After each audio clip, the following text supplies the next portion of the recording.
ዛሬ ጥር 11 ቀን ምን የተደረገበት ቀን ነው ተብላችሁ ብትጠየቁ ሰማይ የተከፈተበት ቀን። እስኪ በሉ።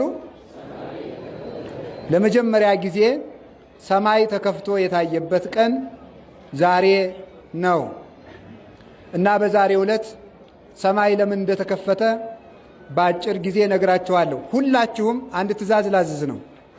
እዚህ የተቀመጣችሁ ሁሉ ንጉሥ ሰራዊቱን እንደሚያዝ እኔም ክርስቶስ በዚህ ሹሞኛልና አዛችኋለሁ። አንድም ሰው እንዳይንቀሳቀስ፣ ሁላችሁም ማለት ነው።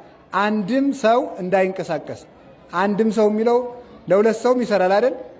አዎ፣ አንድም ሰው የሚለው ለሁለት ሰውም ስለሚሰራ ጥላ ይዛችሁ የምትዞሩም ቁሙ ባላችሁበት።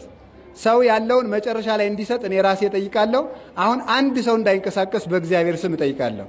ሁላችሁም የእግዚአብሔርን ደብዳቤ እንድትሰሙ ስለምፈልግ ከቃሉ ጋር ናችሁን?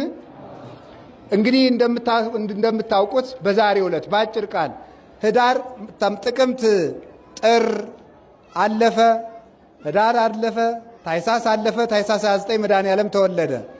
ጥር 11 ቀን መድኃኒታችን ኢየሱስ ክርስቶስ ከሌሊት ከገሊላ ተነስቶ ወደ ዮርዳኖስ ሄደ።